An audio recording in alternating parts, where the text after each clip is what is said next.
ध्यान तुरंत बदल गया और इतने बड़े हुजूम की सांसें थम गईं। कुछ देर पहले हॉल में एक भारी इंतजार वाली चुप्पी छाई हुई थी, जो अब अचानक आई फुसफुसाहटों की तेज लहर से टूट गई। वो रैंकिंग एकदम साफ और कठोर उस बड़े से होलोग्राम स्क्रीन पर चमक उठी।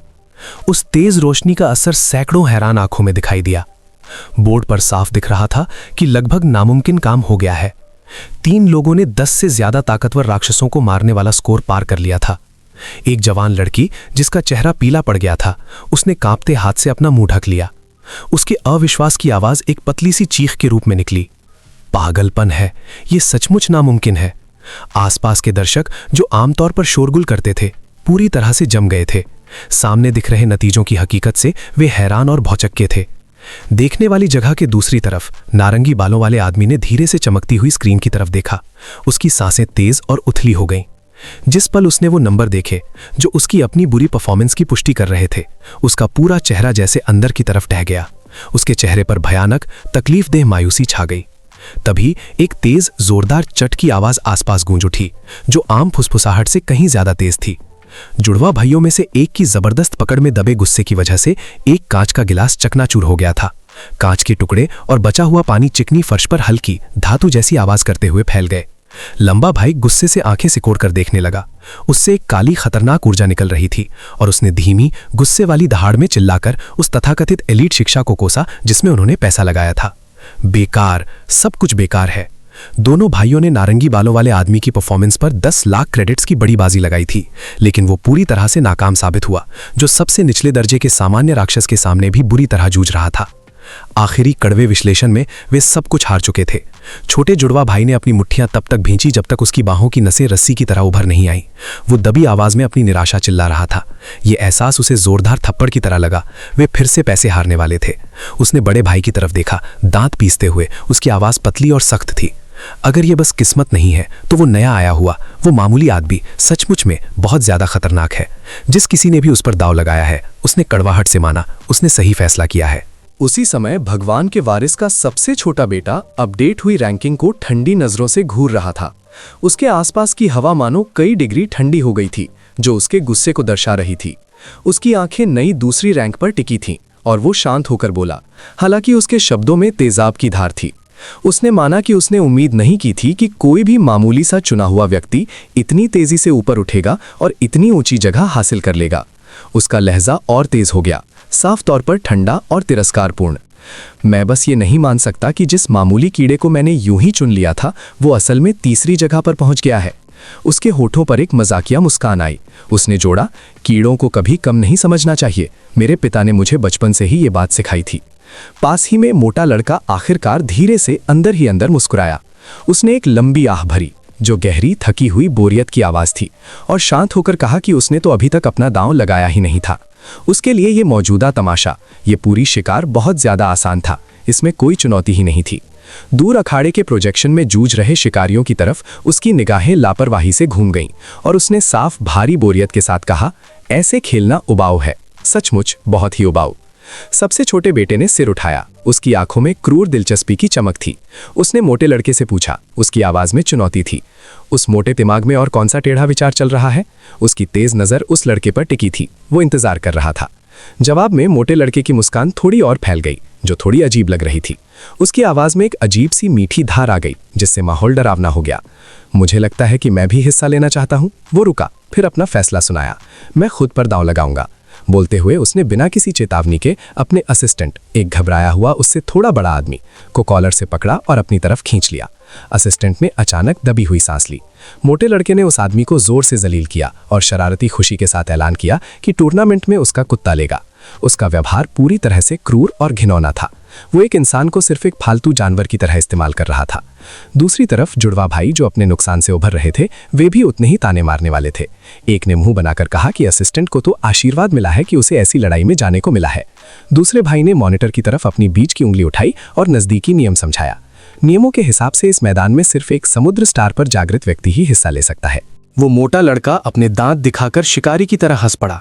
भगवान खुद ही नियम होते हैं, उसने सीधे से जवाब दिया और उनकी चिंता को नजरअंदाज कर दिया। फिर वो अपने डरे हुए नौकर की तरफ मुड़ा। आदमी के बाल दर्दनाक तरीके से मुट्ठी में कसकर पकड़े, उसका सिर पीछे खींच दिया और आखिरी खौफनाक आदेश दिया। उसने तुरंत उन ऊंचे स्तर के राक्षसों को छोड़ने का आदेश दिया जो भंडारों में बंद थे। उसने फुसफुसाते हुए कहा, नारंगी बालों वाले आदमी की तरफ इशारा करते हुए, अगर वो आदमी पहला स्थान नहीं ला पाया तो तुझे भी अंदर भेज दिया जाएगा कुत्ते, और वहीं मरने के लिए छोड़ दिया जाएगा। नौकर सिर्फ अखाड़े की स्क्रीन को देखता रह गया। उसका चेहरा पूरी तरह निराशा और बेबसी दिखा रहा था। वो उस निश्चित डर का इंतजार कर रहा था जो उसका इंतजार कर रहा था। इसी बीच दृश्य तेजी से बदला और वो घने पुराने जंगल के अंदर का था। एक विशाल लेवल 29 का दानव जो अंधेरे और ग्रेनाइट पत्थर से बना था, घनी परछाई से बाहर निकलते ही कान फोड़ने वाली, सीना हिला देने वाली दहाड़ लगाई। उसका भारी छिलके वाला शरीर इतना ज्यादा दबाव डाल रहा था कि लग रहा था जैसे हवा से ऑक्सीजन ही छीन ली गई हो। अव्यवस्था भरी रोशनी की तेज धारियां चमकी जब घबराए हुए शिकारी आगे बढ़े, पागलपन की हद तक संघर्ष करते हुए उस राक्षस का सीधा सामना करने के लिए। एक जवान लड़का घबराहट में चीख पड़ा। उसकी आवाज फंस गई। क्यों? इतने सारे ऊंचे स्तर के राक्षस अचानक क्यों आ गए हैं? ये तो पागलपन है। तुरंत पूरे अखाड़े के फर्श पर अफरा तफरी फैल गई। डर और गड़बड़ी की लहर दौड़ गई। एक शिकारी ने बेबसी में चिल्लाया। उसकी आवाज़ पतली और कमज़ोर थी। वो अपनी जान की भीख मांग रहा था। नाकाम भागने की कोशिश में उसकी सारी ऊर्जा खत्म हो चुकी थी। लेकिन इससे पहले कि वो उस प्राणी की पहुंच से पूरी तरह बाहर निकल पाता, उस भीमकाय जानवर का चट्टान जैसा विशाल हाथ कुचलने वाली ताकत के साथ नीचे उतरा। शिकारी की आवाज़ डर के मारे हल्की सिसकारी में बदल गई जब उसने विनती की, मुझे बाहर निकालो प्लीज़। उसी गंभीर क्षण में उसकी उंगली पर लगी पहचान वाली अंगूठी से एक तेज निर्णायक आवाज आई। एक तेज रोशनी ने उस आदमी को घेर लिया। उसका शरीर पूरी तरह से गायब हो गया। पुष्टि हो गई, उसे बाहर कर दिया गया। बाहर लगी देखने वाली स्क्रीन पर छात्रों के गिरने, गायब होने और कुचले जाने के दृश्य तेजी से और चौंकाने वाली गति में दिख रहे थे। बाहर से देख रहे छात्र ताज़ा डर के साथ फुसफुसा रहे थे जब एक और जागृत व्यक्ति को बाहर घोषित किया गया। कोई अनियंत्रित रूप से कांपा और धीरे से बुदबुदाया। उन्होंने साफ तौर पर प्रतियोगिता छोड़ दी थी, लेकिन उन्हें बहुत देर हो चुकी थी। अखाड़े की दीवारों के बाहर हमारे हीरो की टीचर, जिसका चेहरा कठोर रोशनी में पीला पड़ गया था, चिंता से अपनी कंट्रोल स्क्रीन को घूर रही थी। चिंता से उसका भाव तना हुआ था। उसने अपने हाथों को इतनी जोर से भींच रखा था कि उसकी उंगलियों की हड्डियां सफ़ेद पड़ गई थीं और उसकी हथेलियां पसीने से भीगी हुई थीं, क्योंकि वो बेचैनी से उसकी ट्रैकिंग रिंग से कोई भी स्थिर सिग्नल खोज रही थी। उसके दिल में बढ़ते हुए गहरे डर के बावजूद उसने सिर्फ अपनी इच्छा शक्ति से खुद को ये विश्वास दिलाया कि वो अभी भी सुरक्षित है, अभी भी चल रहा है। पास में उत्तराधिकारी का नाजायज बेटा जोर से हंसा, एक कर्कश अप्रिय आवाज में, जबकि वो छात्रों को एक के बाद एक मरते हुए देख रहा था। उसने खुलेआम उस नरसंहार का मजाक उड़ाया, उस दृश्य को मनोरंजक कहा, मौत का एक सच्चा तमाशा। टीचर गुस्से में उसकी तरफ पलटी। उसकी आवाज में खुल्लम खुल्ला घृणा थी। उसने पूछा, कोई इंसान इस अखाड़े के अंदर छात्रों, बच्चों को मरते हुए देखकर खुश कैसे हो सकता है? उसे समझ नहीं आया कि वो इस आनंद को इंसानियत के साथ कैसे जोड़ सकता है। इस बीच जुड़वा भाई बुरे तरीके से हंसे। इस अराजकता में उन्हें अजीब संतोष मिल रहा था। एक ने ताना मारा, संतोष हो रहा है, वो कमीना अंदर ही मरने के लायक है। उत्तराधिकारी के सबसे छोटे बेटे ने उन्हें एक तेज, चेतावनी भरी नज़र से देखा। उसका ध्यान बटा हुआ था जब उसने उनसे जोर देकर पूछा कि उन्होंने और कौन से छिपे हुए राक्षस बचा कर रखे हैं। जो कुछ भी तुम्हारे पास बचा है सब छोड़ दो, उसने हुक्म दिया। उसके लहजे में उत्साह साफ झलक रहा था। उसी समय उसका ध्यान पूरी तरह से स्क्रीन पर लौट आया। जब वो हमारे हीरो ई का ट्रैकिंग ठिकाना ट्रैक कर रहा था तो उसकी आंखें सिकुड़ गईं। उसकी नज़र में एक साफ, जलती हुई निजी दुश्मनी झलक रही थी। जंगल की गहराइयों के अंदर हवा में खुदी हुई मिट्टी और खून की धातु जैसी तेज गंध भर गई थी। एक विशाल पत्थर के बंदर जैसा दानव, जिसका चमड़ा गहरे काले रंग का था, हिंसक रूप से दहाड़ा। आवाज़ शिकारियों की हड्डियों तक में कंपन पैदा कर रही थी। जब उसने अपनी विशाल मुट्ठियों को जमीन पर मारा तो जमीन टूट गई और हिल गई। एक जबरदस्त, धरती को फाड़ देने वाली शक्ति निकली। चिनली तेजी से आगे बढ़ी। उसके शरीर के चारों तरफ सुनहरी ऊर्जा जोर से फूट रही थी जब वो उस राक्षस का सीधा सामना करने के लिए गई। पत्थरी दानव ने फिर से हमला किया, जिससे आसपास का पूरा इलाका जोर से कांपने लगा। चिनली ने तेजी से वार से बचाव किया। अपनी घायल टांग पर स्पष्ट रूप से दर्दनाक तनाव के बावजूद खुद को गति के विस्फोट में आगे बढ़ाया। इतनी बड़ी चोट के साथ कोई इतनी रफ्तार कैसे बनाए रख सकता है? उसने अंदर ही अंदर सोचा। अपने इस अनजाने एक्शन पर हैरान थी। अचानक उसकी नजर तेजी से हटी। बगल से हरे रंग की एक शानदार ऊर्जा का विस्फोट हुआ। हमारा हीरो पलक झपकते ही सामने आ गया। वो ऐसी तेज रफ्तार से चला जिसकी कल्पना भी नहीं की जा सकती थी। उसने उस बड़े से पत्थर के बंदर की कमर पर एक जोरदार सीधा वार किया। ये वार इतना ताकतवर था कि उस विशाल पत्थर के बंदर का शरीर पीछे की ओर जा गिरा और धूल मिट्टी चारों तरफ फैल गई। पर वो दानव भी आसानी से हार मानने वाला नहीं था। उसने खुद को तुरंत संभाला। उसकी लाल आंखें गुस्से और जोश के साथ फिर से चमक उठीं और उसने चुनौती देने वाली एक गहरी दहाड़ लगाई। अचानक हवा में एक जबरदस्त दबाव छा गया। ऐसा लगा जैसे कोई अदृश्य गुरुत्वाकर्षण का घेरा बन गया हो। इसका कारण था हरे बालों वाला लड़का येनशिर, जिसका काम एक बहुत खास गैलेक्सी मेज जादूगर का था। येनशिर के चेहरे पर एक गंभीर केंद्रित मुस्कान आई। उसने एक खास दमनकारी हुनर का इस्तेमाल किया, जिसमें सारा भारी लकवाग्रस्त करने वाला दबाव सीधे उस पत्थर के बंदर पर केंद्रित कर दिया गया। एक हाथ में अपना छोटा खंजर कसकर पकड़े हुए वो आगे बढ़ा और सटीकता से वार किया। हमला तेज, चुपचाप और पूरी तरह से निर्दयी था। एक ही पल में वो उच्च श्रेणी का पत्थर का बंदर टूटी हुई जमीन पर धड़ाम से गिर गया। उसकी सारी ताकत खत्म हो चुकी थी। इसके तुरंत बाद एक साफ सिस्टम सूचना मिली, जिससे लेवल 28 के पत्थर के बंदर के सफल शिकार की पुष्टि हुई और तुरंत पॉइंट्स दे दिए गए। उसी पल चैनली और हरे बालों वाले लड़के दोनों ने एक साथ हमारा हीरो की ओर देखा। वो उनके आगे आराम से खड़ा था। उसका अंदाज बिल्कुल शांत था। उस घातक वार को देने के तुरंत बाद भी वो बेफिक्र दिख रहा था। उसके सिर के ऊपर सिस्टम की सूचना आई, जिसमें दिख रहा था कि इस मिलकर किए गए शिकार से उसे 10 से ज्यादा अनुभव पॉइंट्स मिले थे। चैनली ने दबी हुई आ भरी। उसकी आंखें खुली थीं और उनमें साफ तारीफ दिख रही थी। उसने धीरे से माना, आप सचमुच अविश्वसनीय है। ये तीसरी बार था जब उसने निर्णायक ढंग से बीच में आकर उसे बचाया था। हालांकि वे ऊपरी तौर पर एक टीम की तरह लड़ रहे थे, लेकिन चैनली को कड़वा सच पता था। लड़ाई की शुरुआत से लेकर अंत तक पूरा तालमेल और रफ्तार हमारा हीरो ही संभाल रहा था। उसे और भी ज्यादा हैरानी इस बात से हुई कि उसने केवल एक साधारण योद्धा वॉरियर का काम ही इस्तेमाल किया था। उसका नियंत्रण, उसका सही समय और उसका रणनीतिक फैसला लेना, ये सब किसी भी सामान्य स्तर से बहुत बहुत ऊपर थे जो उसने कभी देखा था। हमारा हीरो ने अपनी स्क्रीन पर एक हल्की नजर डाली और शांत सपाट लहजे में बोला। उसने अनुभव पॉइंट्स मिलने की बात मानी, लेकिन जोड़ा, ये अभी भी काफी नहीं है। मुझे और ताकतवर बनने की जरूरत है और मुझे तेजी से आगे बढ़ना है। कोई खास व्यक्ति था जिसका वो सामना करना चाहता था, जिसके लिए उसे तैयार होना जरूरी था। चैनली ने उसे देखा और आत्मविश्वास से बोली, इतने कम समय में एक योद्धा का इस स्तर तक पहुंचना पहले से ही असाधारण पीढ़ीगत प्रतिभा का प्रमाण है। आपके विकास दर को नकारा नहीं जा सकता। अचानक हमारा हीरो को अपने विचारों के नीचे कुछ अलग ही महसूस हुआ। उसका चेहरा जरा सा बदला, क्योंकि उसे एहसास हुआ कि उसे अजीब तरीके से हर उस क्लास से अनुभव मिल रहा था जिसका उसने लड़ाई में इस्तेमाल किया था, ना कि सिर्फ उस एक से जिसे वो सार्वजनिक रूप से दिखाता था। उसने तुरंत सख्ती से इस विचार को दबा दिया। लगातार निगरानी में इस बात को उजागर करना अभी खतरनाक हो सकता है। ठीक उसी पल एक छोटा ड्रोन पेड़ों की कतार के ऊपर मंडरा रहा था। उसकी शांत मशीनी भिनभिनाहट लगभग सुनाई नहीं दे रही थी, फिर भी वो नीचे की हर छोटी हरकत को चुपचाप रिकॉर्ड कर रहा था। हमारा हीरो की आंखें गहरी हो गईं। वो अच्छी तरह समझता था कि ऐसी लगातार और कड़ी निगरानी में वो अपनी पूरी विस्फोटक क्षमताओं को जाहिर करने का जोखिम नहीं उठा सकता। उसकी नज़र पास के घने छायादार जंगल ब्लैक मिस्ट फॉरेस्ट की ओर गई।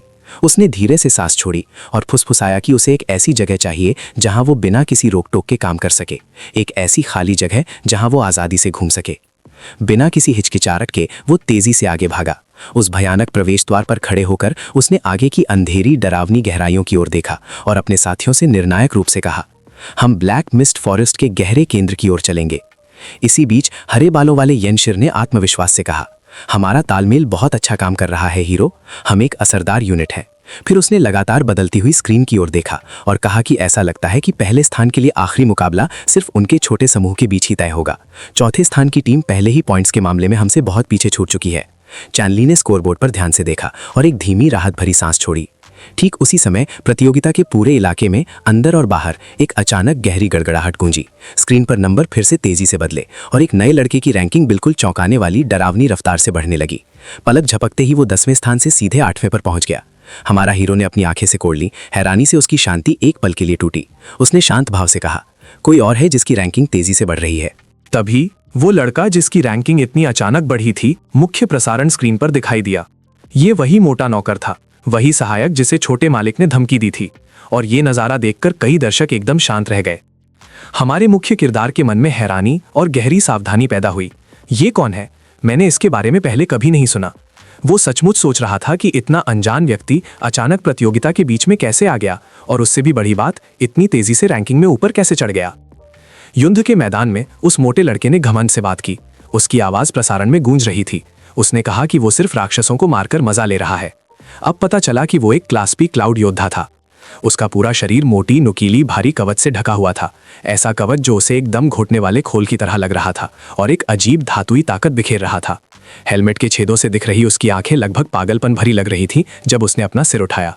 उसके भारी दस्ताने वाले एक हाथ में एक उच्च स्तर के शीत प्रकार के जादूगर की केंद्रित शक्ति साफ चमक रही थी। ठीक उसी पल उसके अंकों की संख्या फिर से तेजी से बढ़ी और उसे बेकाबू गति के साथ टूर्नामेंट में तीसरा स्थान हथियाने के लिए आगे बढ़ा दिया। बर्बाद हो चुके जंगल में खड़ा वो मोटा लड़का जोर जोर से पागलों की तरह हंस पड़ा।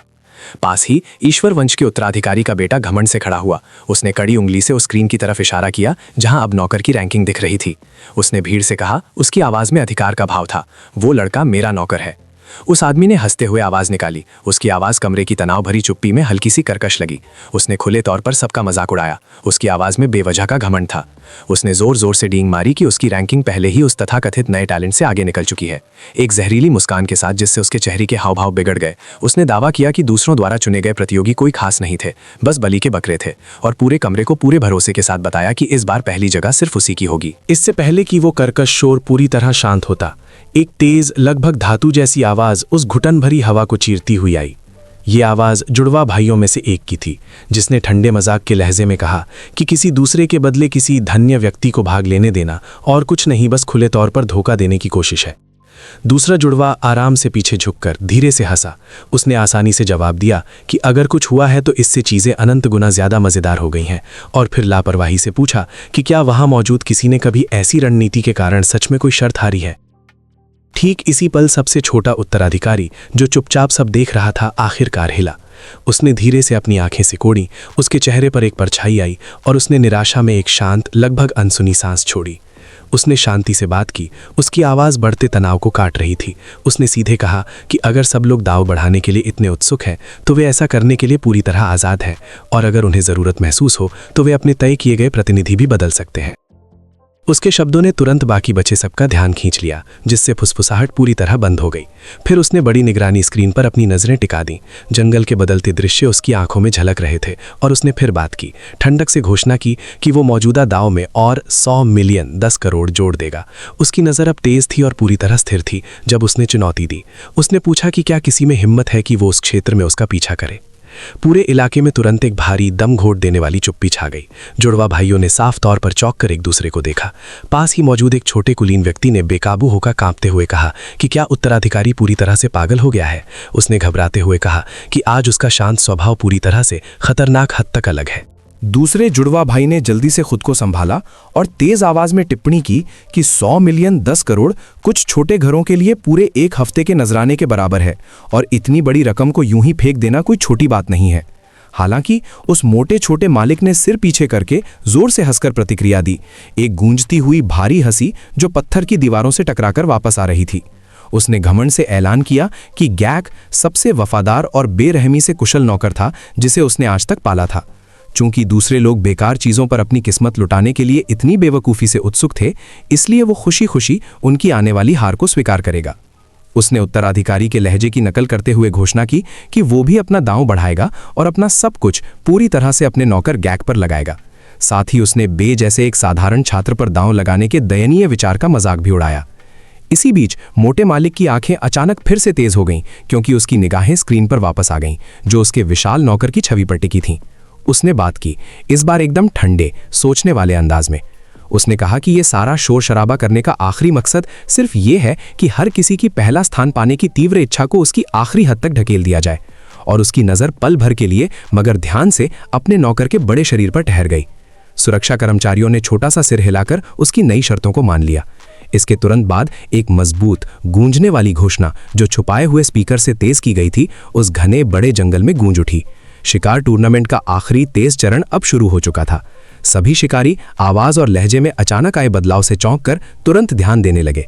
घोषणा जारी रही, जिसमें साफ साफ बताया गया कि अब अरीना के इलाकों में जानबूझकर कहीं ज्यादा ताकतवर और अनुमान न लगाए जाने वाले राक्षसों को छोड़ दिया जाएगा। हर प्रतिभागी को तुरंत इस तेज और दयाहीन लड़ाई के लिए तैयार होना था। उसी समय सभी शिकारियों को एक तेज और आखिरी चुनाव दिया गया, या तो वो अरीना में बने रहें और हिम्मत से शिकार जारी रखें, या तुरंत प्रतियोगिता से हट जाएं। हमारे एमसी के पास खड़ी एक लड़की की धीमी ऊंची रोने जैसी आवाज सुनाई दी। वो साफ साफ कांप रही थी और उसने जल्दी से कहा कि वो बाहर निकलना चाहती है। इसके फैसले पर कोई आगे प्रतिक्रिया दे पाता, उसकी तेज आवाज फिर से गूंजी। अब उसमें एक नई महत्वता थी। घोषणा हुई कि ताकतवर ताइवान परिवार ने अभी अभी इनामी राशि में एक बेहतरीन आखिरी पल का नया इनाम जोड़ दिया है। आखिरी जीतने वाले को एक खास चीज मिलेगी। जब हमारा एमसी ध्यान से सुन रहा था तो उसके शांत चेहरे पर हल्का सा बदलाव आया। असली हैरानी की एक झलक उसके चेहरे से गुजरी। उस चीज का खुलासा आखिर में हुआ, कंकाल रूपक दिव्यांगूठी। उसका ध्यान तुरंत गहरा, गंभीर और पूरी तरह से केंद्रित हो गया। वो अच्छे से जानता था कि वो खास खजाना क्या दर्शाता है। एक असली दिव्य वस्तु वो होती है जो कोई देवता अपने पसंदीदा चेले को जीवन में सिर्फ एक बार दे सकता है और उन्हें पवित्र आदेश से बांध देता है। साधारण लोगों के लिए ऐसी दिव्य अंगूठी रखना एक ना टूटने वाली जीवन रेखा पकड़ने के बराबर था, एक पक्का पास। यहाँ तक कि अगर कोई बड़े घरानों के खिलाफ मौत की सजा वाला संगीन अपराध करता था तो भी इसकी दिव्य शक्ति के भर के कारण उसे अक्सर माफी मिल जाती थी। हमारे एमसी के दिमाग में तुरंत एक तेज और साफ याद उभर आई। उसके पिछले अंधेरे जीवन में उसके गुरु ने एक बार बिल्कुल वैसे ही खजाने से जुड़े हुए दिव्य आदेश का उपयोग करके उसे जागे हुए व्यक्तित्व वाले की उस बदनाम जेल से सफलतापूर्वक बचा लिया था जहां से निकलना मुश्किल था। उसने चुपचाप ये निष्कर्ष निकाला, उसका जबड़ा कस गया कि ताइवान परिवार इस बार सचमुच बहुत बड़ा दाम चुकाने को तैयार था। फिर उसकी आंखें तेजी से अपनी साथी चिनली की तरफ घूम गईं। जिस तरह से चीजें बढ़ रही थीं, प्रतियोगिता और ज्यादा बेहरामी भरी हो जाएगी, महत्वाकांक्षा का खून खराबा। मगर उसके पास मजबूत होने, खुद को और दूसरों को सचमुच बचाने के लिए जो समय बचा था वो डरावने हद तक कम था। उसके ठीक पीछे हल्के हरे बालों वाले लड़के ने एक तेज, लगभग पागलपन भरी हंसी छोड़ी जो अचानक लालच भरी उत्तेजना से भरी थी। उसने बताया कि जबकि टीम में लड़ने से सफलता की दर और सुरक्षा ज़्यादा मिलती है, पर उसमें हमेशा अंक बहुत धीरे मिलते हैं। और तो और बाहरी इलाकों में कमज़ोर राक्षसों की संख्या लगातार कम हो रही थी। उसने अचानक सुझाव दिया कि अभी से वो तुरंत अलग हो जाएं और अकेले शिकार करें। उसने नेता बोर्ड पर इशारा करते हुए देखते हुए आगे कहा कि नए प्रतिभागी ने तो उन्हें बहुत ज़्यादा पीछे छोड़ दिया है। लगभग तुरंत ही जैसे इशारा मिला हो, स्क्रीन फिर से एक डरावने उछाल के साथ अपडेट हुई। उस मोटे छोटे मालिक के नौकर गायक ने अचानक पहला स्थान पकड़ लिया था। देखने वालों की भीड़ में हैरानी की एक आवाज़ के साथ लहर दौड़ गई। सभी पूरी तरह से अविश्वास में स्क्रीन को देखने लगे। उसके अंक बढ़कर 350 हो चुके थे। ये बहुत ज़्यादा, लगभग नामुमकिन बढ़त थी। उस नाजुक पल में हमारा एमसी हल्का सा मुड़ा और उसने चिनली से धीमी शांत आवाज में पूछा कि क्या वो अकेले गहरी जगहों में अपनी पूरी तरह से सुरक्षा कर पाएगी। चिनली ने हमारे एमसी की आंखों में पक्के, अटल विश्वास के साथ देखा और धीरे से बोली। उसने कहा कि उसने शुरू में टीम वर्क के लिए सिर्फ इसलिए हाँ की थी क्योंकि उसे उसकी सुरक्षा और धीमी प्रगति की बहुत चिंता थी। उसके चेहरे पर हल्की, जानने वाली मुस्कान आई जब उसने नम्रता से ये भी कहा कि उसे आखिरी स्कूल सेनाओं की क्षमता को कभी कम नहीं आंकना चाहिए। उसने सुझाव दिया कि इस पल को एक ईमानदार, गंभीर प्रतियोगिता में बदल दें, ये देखने के लिए कि आखिर में उन दोनों में से कौन उस शानदार पहले स्थान पर पहुंचता है। उस खामोश सहमति के साथ असली दयाहीन लड़ाई शुरू हो गई। दूसरी तरफ जंगल के ज्यादा अंधेरे हिस्से में नया प्रतिभागी गैक एक डरावनी और बेरहमी भरी क्षमता से चल रहा था। उसने नए छोड़ दिए गए ताकतवर राक्षसों का सामना बिना किसी हिचकिचाहट के किया और निष्ठुर सटीकता के साथ उन्हें काट डाला। उसकी बड़ी तलवार छनकर आती धूप में परे की तरह चमक रही थी। राक्षसों को मजबूरी में थोड़ी देर के लिए पीछे हटना पड़ा, इससे पहले कि वो बड़े होशियारी से उनके जोड़ों से उन्हें अलग काट दे।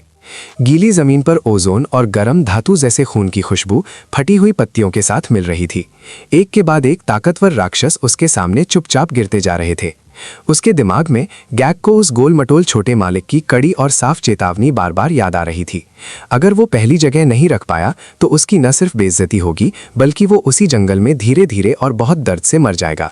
ये जबरदस्त गहरा डर उसे आगे धकेल रहा था, जिसमें दया या आराम के लिए जरा भी गुंजाइश नहीं थी। इस बीच मॉनिटर रूम से ये सब गड़बड़ी देखते हुए सबसे छोटा वारिस सक्सेसर अभी भी हालात का ध्यान से जायजा ले रहा था। उसने हमारा एमसी पर बहुत बड़ा दाव लगाया था और इस मुश्किल फैसले पर उसका पक्का भरोसा कभी नहीं डगमगाया था। फिर भी अभी जो हो रहा था, गैक की जबरदस्त तेजी ने सबका ध्यान अपनी तरफ खींच लिया था। गैक के अंक तेजी से बढ़ते जा रहे थे, 400 के पार पहुंच गए थे।